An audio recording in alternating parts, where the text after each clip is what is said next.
for coming out tonight. It's good to be here. It's good to be back in DC. I moved back from Chicago recently. Moved in with my parents. I'm living in Maryland now, in the suburbs.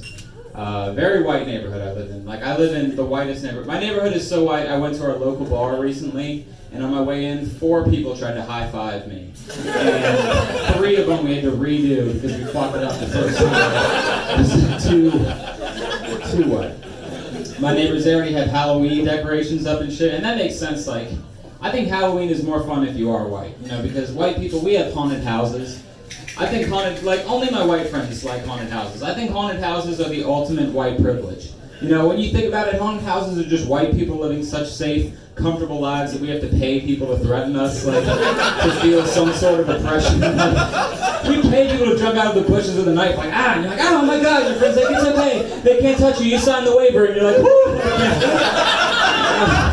I had my wallet out and everything, that was terrible. My black friends hate haunted houses. Some of them live in actual bad areas. I'm like, you want to pay someone $40 later to pull a knife out on you? They're like, no. If I want to lose $40 and have a knife put on me, I'll just carry cash the next time I go for a walk around my house. Like, that's it. And again, I'm from the suburbs, so I'm like, you have people in your neighborhood who would pull knives out on you? Like, how on earth do they get in through the gate? I can't even, like, comprehend what's going on. I'm also excited for Halloween because I had a show recently. I had a heckler at one of my shows. This lady didn't like one of my jokes, and she stood up in the front row, and she was like, hell no, I know you ain't talking shit, standing up there looking like homeless Zac Efron. I was like, nah, damn, that is hurtful and accurate. That's cool. But I can just go as like a young Ted Bundy now for Halloween. It's like, I'm in a costume. It's like amazing. I watch a lot of pornography, and when I talk to my friends about it, I talk to like some of my guy friends about watching porn, and some of them get weirded out because they're like, what kind of porn do you watch? I say, I watch guy on girl porn, and some of my straight friends are like, oh, we only watch lesbian porn. Like, it's weird if there's a dick in it. It's like, I feel like porn has to have a dick in it, you know? Because if there's a dick in it, then there's an ending.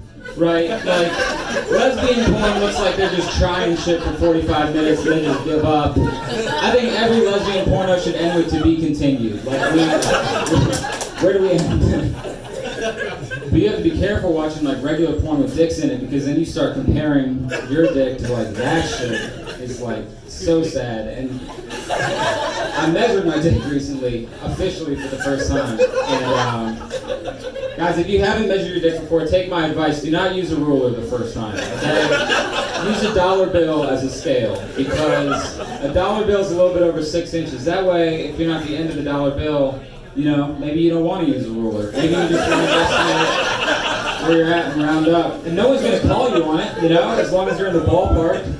You can always go higher. So, but I measured my dick finally using a ruler, and after I did, I started looking up like average dick size. I found out it varies by country. So, like the smallest dicks are in Cambodia. No offense to Cambodian people here, but the average dick size in Cambodia is a little over 3 inches. On the foot, someone gasped at that? These are real people. These are real dicks I'm talking about here. That was like an audible gasp. But in Cambodia, the average dick size is just a little over 3 inches. On the flip side, in the Congo, the average dick size is a little over 7 inches. So after I measured my dick, I was like, damn, well, I just need to figure out where I stack up against Americans, you know, as a U.S. citizen. And I felt pretty good about myself because I found out the average dick size in the U.S. is only 5.8 inches, which means that I actually have a slightly above average penis for a Cambodian. So I'll be moving there shortly. That joke crushes in the Congo.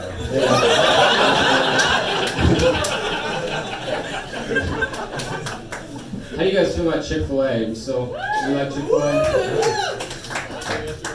I like Chick-fil-A. I have... What?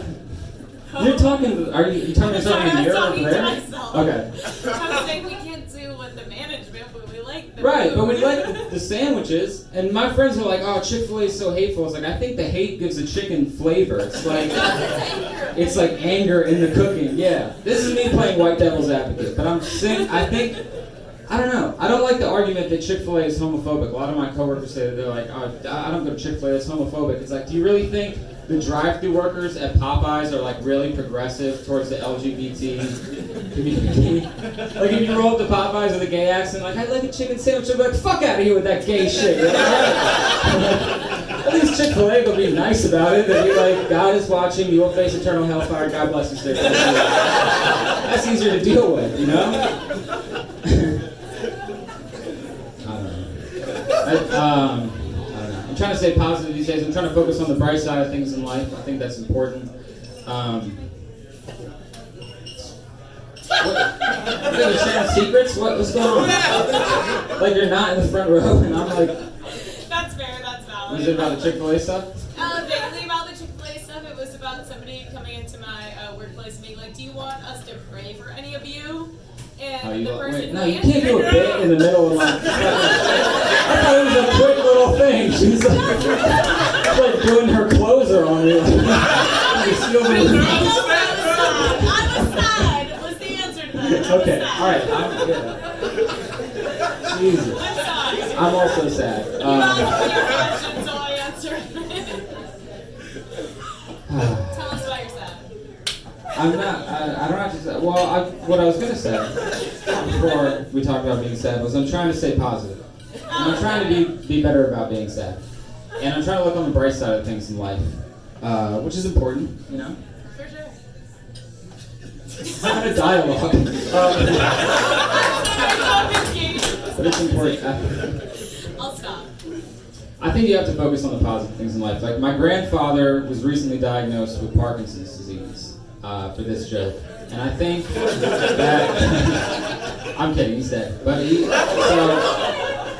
I was thinking about Parkinson's disease. If you focus on the bad stuff, like if the downsides of Parkinson's disease is like it makes it very difficult to do everyday tasks like use your phone or write your name on a piece of paper. But if you focus on the bright side of stuff in life, you know, if you have Parkinson's disease, it actually makes it much, much easier to put Parmesan cheese on your food. So there is a silver lining. And you'd be a natural at maracas, right?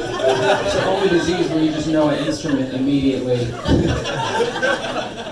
I told that joke at a show, and a man came up to me after the show, and he had Parkinson's disease, and he did not like that joke. He was very upset. He was so mad he was shaking. It was unbelievable. But he moved past it. Please nobody fight me after this show. I'm soft. I can't fight. I'll crumble. I'm soft. It's like Drake and then me, right? And Drake has 2 albums called Take Care and Thank Me Later, which are the most politely named hip-hop albums of all time. There's a new EP coming out called That Chew God Bless You, so look out for that. I love hip-hop, but it's tough being like a white hip-hop fan. I can't sing along to all the words, you know? Like when I'm hanging with my friends, you gotta do like the Kids Bop version. It's like not even fun. Rap songs are filled with the N-word. It always comes to the best part. I couldn't even listen to Juicy by Biggie Smalls on the way over here. You know, I couldn't even sing the chorus. I was like, yeah, and if you don't know, now you know, champ. I don't know what you want me to say. But I have been embracing my whiteness in a way. I became a hockey fan this year. It was great. Any hockey fans? DC, yes? Became a hockey fan this year. And I didn't like hockey before, but I found out hockey has my favorite rule of any sport. And that rule is that if the puck is coming at your face, you can catch it in the air and put it back on the ice and keep playing.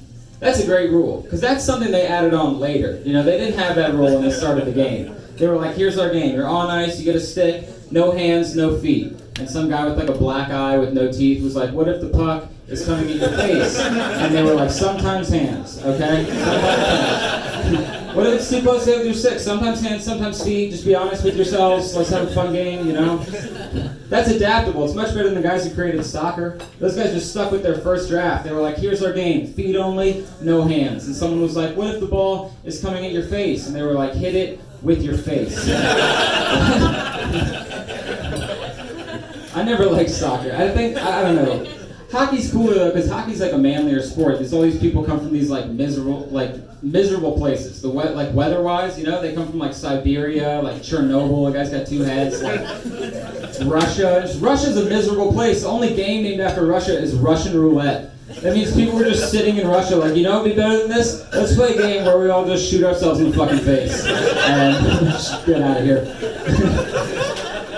Soccer, you got warm weather, you don't have to wear shoes, you can play on the beach, you can have a drink with a little umbrella in it. It's like, it's pussy shit. Even their rules are pussy in soccer. They're like, what happens if someone bumps you a little bit when you're trying to get the ball? Oh, you fall to the ground like you just got shot, and we hold up this index card we filled in with highlighter and tell them, like, knock it off, you know? And in hockey, it's like, what if somebody bumps you a little bit? Punch them in the fucking face. Okay? Do you guys stop the game or anything? We don't stop till one of you hits the fucking ice. That's how intense they are. They're not even mad at each other either. They're like, hey, nice fight, man. They got black guys. They're like, good shit. They high five. It's two white guys because it's hockey. They got to do the high five over again. It's like amazing. That's all I'm going to do tonight. You guys are great. Thank you very much.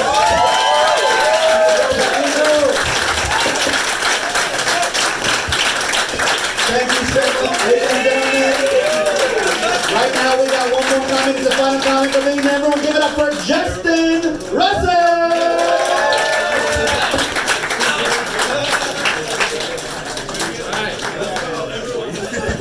Okay, no music for me. I don't look like I can